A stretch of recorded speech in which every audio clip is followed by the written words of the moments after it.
Hello दोस्तों, नमस्कार। स्वागत है आपका फिर से नए वीडियो में। दोस्तों आज की वीडियो में हम देखने वाले हैं भारत पाक संबंधों की व्याख्या कीजिए। यानी दोस्तों भारत और पाकिस्तान के संबंधों की व्याख्या हम लोगों को करना है। तो चलिए दोस्तों देख लेते हैं। डिस्कस द इंडो पाक रिलेशंस। तो चलिए दोस्तों देख लेते हैं।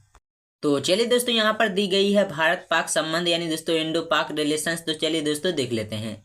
दोस्तों सबसे पहले है कारगिल संघर्ष के उपरांत भारत पाक संबंध। दोस्तों कारगिल पराजय से आज तक दोस्तों पाकिस्तान के सैन्य तंत्र में व्याप्त खलबली एवं आक्रोश के परिणाम स्वरूप 12 अक्टूबर 1999 को नाटकीय ढंग से नवाज शरीफ सरकार का तख्ता पलट कर जनरल परवेज मुशर्रफ ने सैन्य शासन स्थापित करके यह सिद्ध कर दिया कि पाकिस्तान की सेना ऐसे किसी भी पाकिस्तानी शासक को सहन नहीं कर सकेगी जो भारत के साथ शांति वार्ता मैत्रीपूर्ण पहल का पक्षधर है। दोस्तों सत्तारूढ़ होते ही जनरल परवेज ने जम्मू कश्मीर के सीमावर्ती क्षेत्र में पाक प्रशिक्षित आतंकवादी गतिविधियां बढ़ाने और भारत विरोधी आतंकवाद को तीव्रतर करने हेतु न केवल लाहौर के निकट मुरीदके में लश्कर ए तैयबा को त्रिदिवसीय सम्मेलन 3 से 5 नवंबर 1999 को इजाजत दी, अपितु उन्होंने स्वयं घोषणा की कि यदि भारत युद्ध चाहता है तो युद्ध होगा, अगर शांति की वकालत करेगा तो शांति मिलेगी, लेकिन शांति की शर्तों को हम तय करेंगे। और उधर दोस्तों ढुलमुल विदेशी नीति, अपूर्वदर्शी नेतृत्व एवं तुष्टीकरण नीति का परिचय देते हुए भारत ने पाकिस्तान द्वारा कश्मीर में चलाए जा रहे छद्म युद्ध को अनदेखी कर दिया। दोस्तों कारगिल के हत्यारे को बिना किसी पूर्व निर्धारित एजेंडे के आगरा शिखर वार्ता का निमंत्रण देने की भयंकर भूल की। दूसरी ओर 14 जुलाई 2001 को दिल्ली पधारे तानाशाह मेहमान राष्ट्रपति मुशर्रफ ने भारतीय विरोध के बावजूद न केवल हुर्रियत नेताओं को अपनी चाय पार्टी में बुलाकर अकेले में उनसे मंत्रणा की, अपितु 15 जुलाई 2001 को आगरा में भी भारतीय मीडिया के समक्ष तीव्र आवाज और कड़वाहट भरे स्वर में कश्मीर को शिखर वार्ता का केंद्र बताकर अपनी कमांडो संस्कृति का परिचय देते हुए स्पष्ट कर गए कि कश्मीर में कोसोबा की भांति चल रहे स्वाधीनता संग्राम में वे जिहादियों का निरंतर पक्ष लेकर सहयोग व समर्थन करते रहेंगे। आगरा शिखर वार्ता असफलता एवं मुशर्रफ के गतिविधियों को तीव्र कर दिया। लाल किले में आतंकवादी घुसपैठ, अमरनाथ तीर्थयात्रियों पर हमला, दोस्तों चट्टी सिंहपुरा में सिखों का कत्लेआम, IC 814 विमान का अपहरण, जम्मू विधानसभा को ध्वस्त करने का दुस्साहस एवं दिसंबर 2011 में भारतीय संसद भवन पर किए गए आतंकवादी हमले इसकी पुष्टि करते हैं। दोस्तों संसद पर आतंकवादी हमले के पश्चात 14 जुलाई 2002 को हुए कालूचक नरसंहार ने व्यथित भारत ने अंततः पाकिस्तान को सबक सिखाने हेतु निर्धारित ऑपरेशन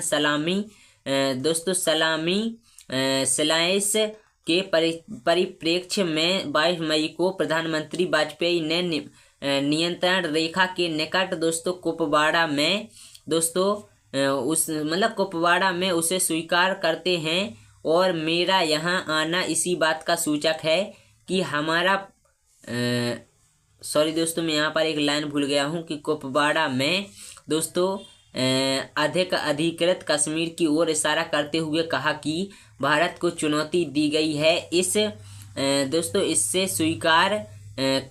हम इसे स्वीकार करते हैं और मेरा यहाँ आना इसी बात का सूचक है कि हमारा पड़ोसी उसे समझे या न समझे, दुनिया उस पर गौर करे या न करे, मगर इतिहासकार याद करेंगे कि हमने विजय का एक अध्याय लिख दिया। प्रधानमंत्री के इस उद्घोष एवं भारत के तीव्र रक्षा नियोजन से पाकिस्तान में कुछ समय के लिए व्यथित तो अवश्य हुआ, किंतु इसरो भी कश्मीर में चल रही आतंकवादी गतिविधियों पर सार्थक विराम न लगा सका। उधर नाभिकीय ताप से झुलस रहे भारतीय उपमहाद्वीप से विस्फोट परिस्थितियों से चिंतित अमेरिका ने कूटनीतिक दबाव डालकर भारत और पाकिस्तान से पारस्परिक समस्याओं के समाधान हेतु द्विपक्षीय वार्ताओं की आवश्यकता पर बल दिया।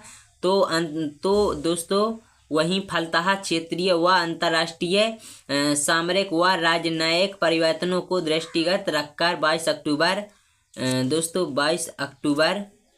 2003 को भारत के प्रधानमंत्री वाजपेयी ने 12 सूत्रों की घोषणा करते हुए पाकिस्तान के साथ शांतिपूर्ण संबंधों की स्थापना की पहल की, जिसमें निम्नलिखित बिंदु शामिल थे।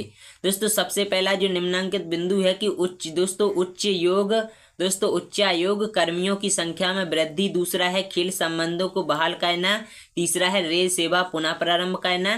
चौथा है विमान सेवा बहाली पर वार्ता और श्रीनगर में मुजफ्फराबाद तक बस सेवा। और छठवां है तटरक्षकों के मध्य संबंधों की स्थापना। सातवां है मुंबई कराची के मध्य नौका सेवा। और आठवां है मछुआरों की गिरफ्तारी पर रोक।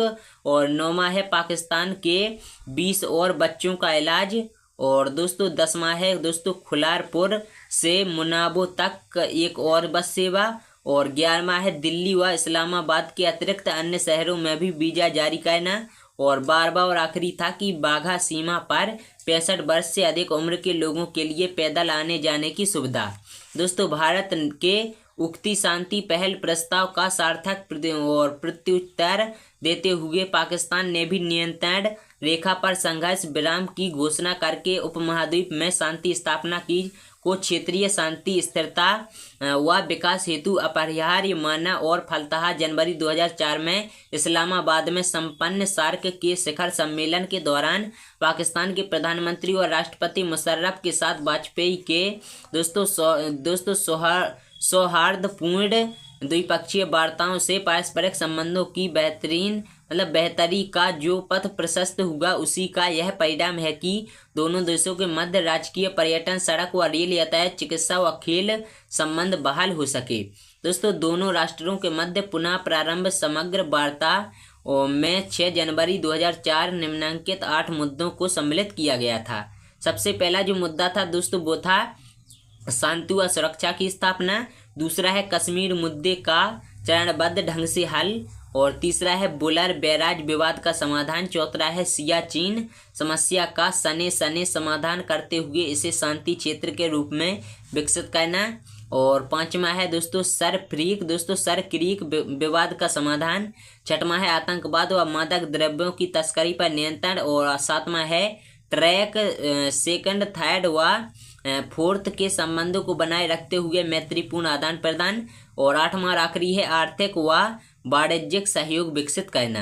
दोस्तों उपर्युक्त बिंदुओं को केंद्र में रखकर भारत व पाकिस्तान के मध्य प्रारंभिक वार्ताओं के परिणाम स्वरूप ही 17 अप्रैल 2004 तथा 24 सितंबर 2004 को क्रमशः नई दिल्ली व न्यूयॉर्क में डॉक्टर मनमोहन सिंह व मुशर्रफ परवेज के मध्य बातचीत संभव हो सकी, जिसमें दोनों नेताओं ने पारस्परिक विश्वास के वातावरण निर्मित करने की सद इच्छा प्रकट की। और 7 अप्रैल 2005 को श्रीनगर, मुजफ्फराबाद तथा जून 2006 में पूंछ रावलकोट के मध्य प्रारंभ हुई बस सेवाएं उक्त दोस्तों वार्ताओं के ही परिणाम है, जिनसे नियंत्रण रेखा के दोनों ओर के नागरिकों को आने जाने के सुअवसर प्राप्त हो सका है। और इतना ही नहीं, 18 फरवरी 2006 को राजस्थान में मुनाबाव से पाकिस्तान के सिंध प्रांत के मध्य 41 सालों से बंद पड़ी रेल सेवा को प्रारंभ करने का ऐतिहासिक निर्णय लेकर दोनों देशों ने विभाजित परिवारों के मध्य संपर्क का अवसर प्रदान किया। किंतु 14 जुलाई 2006 को हुए मुंबई ट्रेन विस्फोट के पश्चात भारत पाक के मध्य चल रही वार्ताओं को गहरा आघात पहुंचा। पाकिस्तान द्वारा आयोजित आतंकवाद के परिणाम स्वरूप मुंबई बम घटना के आहत भारत के प्रधानमंत्री डॉक्टर मनमोहन सिंह ने स्पष्ट कहा कि हमें यह मान लेना चाहिए कि आतंकवादी देश भर में अपना जाल फैलाना चाहते हैं। हमें यह पूर्ण यकीन है कि इन आतंकवादी मॉड्यूल को सीमा पार के तत्व उकसाते, प्रेरित करते और समर्थन देते हैं और उनके बिना वे इतनी भयावह हरकत को अंजाम नहीं दे सकते। ये हमारी बड़ी अर्थव्यवस्था, हमारी एकता को तबाह करना चाहते हैं और सांप्रदायिक घटनाओं को उकसाना चाहते हैं। हम ऐसा नहीं होने दे सकते। हमारे लिए कार्रवाई करने और इन सभी राष्ट्र विरोधी तत्वों को तबाह करने का समय आ गया है। और आ गया है। भारत में आतंकवादी तत्वों को नेस्त नाबूद करने के लिए हम कोई कसर बाकी नहीं रहने देंगे। और फिर जोर देकर कहता हूँ कि कोई कसर नहीं बाकी रहने दूंगा। यद्यपि भारत का स्पष्ट मत था कि हत्याएं व वार्ताएं एक साथ कदापि नहीं चल सकती, किंतु सितंबर 2006 में हवाना के गुट निरपेक्ष शिखर सम्मेलन के दौरान मनमोहन सिंह व मुशर्रफ के मध्य द्विपक्षीय वार्ताओं में उत्पन्न गतिरोध को समाप्त करने पर सहमति हुई और हवाना में दोनों देशों ने आतंकवाद के उन्मूलन हेतु आतंकवाद विरोधी की स्थापना की। दोस्तों, संयुक्त तंत्र की स्थापना पर सहमति व्यक्त करके विश्वास बहाली के स्पष्ट संकेत दिए। फलतः उक्त परिप्रेक्ष्य में 14 से 15 नवंबर 2006 को नई दिल्ली में भारत और पाकिस्तान के विदेश सचिवों के मध्य संपन्न वार्ताओं में न केवल दोनों देशों के विदेश मंत्रालय के अतिरिक्त सचिवों के नेतृत्व में आतंकवाद विरोधी तंत्र के गठन 3 सदस्यीय का निर्णय लिया गया, अपितु आतंकवाद, कश्मीर, सियाचिन, सरक्रीक व विभिन्न व्यापारिक मुद्दों पर बम्बई विस्फोट से स्थगित वार्ताओं की पुनः बहाली संभव हो सकी। वास्तव में अफगानिस्तान में तालिबान व इराक में सद्दाम के पतन के पश्चात भारतीय उपमहाद्वीप में बढ़ रहे अमेरिकी दबाव का ही यह परिणाम है कि दोस्तों दक्षिण एशिया के दोनों नाभिकीय राष्ट्र मैत्रीपूर्ण संबंधों की स्थापना की दिशा में सार्थक पहल हेतु विवश हुए हैं। इतना ही नहीं दोस्तों, भारत और पाकिस्तान की निरंतर जटिल होती जा रही आंतरिक सुरक्षा परिस्थितियां अर्थव्यवस्था पर बढ़ता जा रहा रक्षा दबाव व तीव्रता से परिवर्तित हो रहे क्षेत्रीय व वैश्विक सुरक्षा आयाम जैसे दोस्तों कारक भी दोनों राष्ट्रों को मिलजुल कर रहने हेतु विवश कर रहे हैं। यद्यपि भारत द्वारा की जा रही शांति पहल का अंतर्राष्ट्रीय स्तर पर तो व्यापक स्वागत हुआ है, किंतु भारत पाकिस्तान संबंधों को अतीत के देखते हुए बहुत सार्थक परिणाम की आशा दोस्तों करना बेईमानी होगी। ज्ञातव्य है कि वहाँ एक और प्रारंभ से ही भारत प्रबल आत्म प्रवंचना से ग्रस्त रहा है, वहीं नकारात्मक वैचारिक ग्रंथि पाकिस्तान को यथार्थ बोध से भटकाती रही है। पाकिस्तान की विदेशी गृह व सैन्य नीतियां मूलतः भारत को ध्यान में रखकर ही निर्मित होती जा रही हैं तथा 1000 साल तक भारत से लड़ने व जिन्ना के अधूरे कार्यों को पूरा करने का उसका कल्प ही भारत पाक संबंधों के मूल में है। जो लोग कश्मीर को दोनों देशों को मुख्य समस्या मानते हैं वे बहुत बड़ी भूल करते हैं, क्योंकि कश्मीर समस्या समाधान से भारत पाकिस्तान के बीच सब कुछ ठीक नहीं हो जाएगा। विवाद के नए मुद्दे बनाए जाएंगे। सच तो यह है कि भारत में बुद्धिजीवियों द्वारा लाए जा रहे पीपुल द पीपुल संवाद का भी कोई अर्थ नहीं है, क्योंकि श्रेष्ठता बनाम समानता की मानसिकता से ग्रसित पाकिस्तान का समाज स्वस्थ चिंतन कर ही नहीं सकता। पाकिस्तान द्वारा निर्मित मिसाइलों का गौरी व गजनबी नामकरण क्यों उसकी अतृप्त व आक्रामक मनोवृत्तियों का द्योतक नहीं है। क्या किसी पाकिस्तानी बुद्धिजीवी ने इसकी आलोचना की?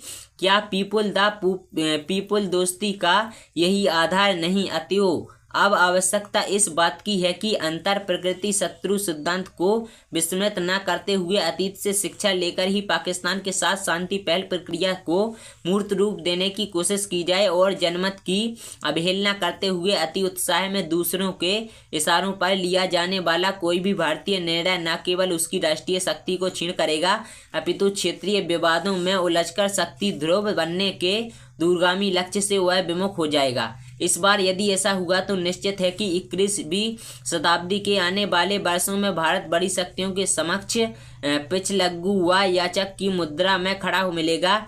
पाकिस्तान के राष्ट्रपति मुशर्रफ की आत्मकथा in the line of fire a manner में भारत के प्रति प्रकट उद्गारों से उनकी मन स्थिति तथा भावों इरादों को समझने में अब भारतीय नेतृत्व को कोई भूल नहीं करनी चाहिए। वर्तमान में भारतीय सेना ने पाकिस्तान की सीमा में घुसकर उसके आतंकी शिविरों का निशाना बनाया है तथा इस ऑपरेशन में तकरीबन 20 से 25 जवान भी पाकिस्तान के मार गिराए हैं और कश्मीर में अलगाववादियों की धरपकड़ भी चालू है। बावजूद इसके पाकिस्तान अपनी हरकतों से बाज नहीं आ रहा तथा आए दिन भारतीय सीमा में गोला बारूद का इस्तेमाल कर रहा है। तो दोस्तों यही सब था भारत पाकिस्तान संबंधों के बीच में। बाकी दोस्तों आप लोगों को वीडियो कैसी लगी कमेंट करके जो बताना। और दोस्तों मैंने इस वीडियो में अपना पूरा जान फूंक दिया है, तो आशा करता हूँ इस वीडियो पर अच्छा खासा रिस्पॉन्स आएगा। अगर वीडियो पसंद आए भी लाइक न शेयर करना, चैनल को सब्सक्राइब जरूर करें। चलिए तो मिलते हैं अगली वीडियो में।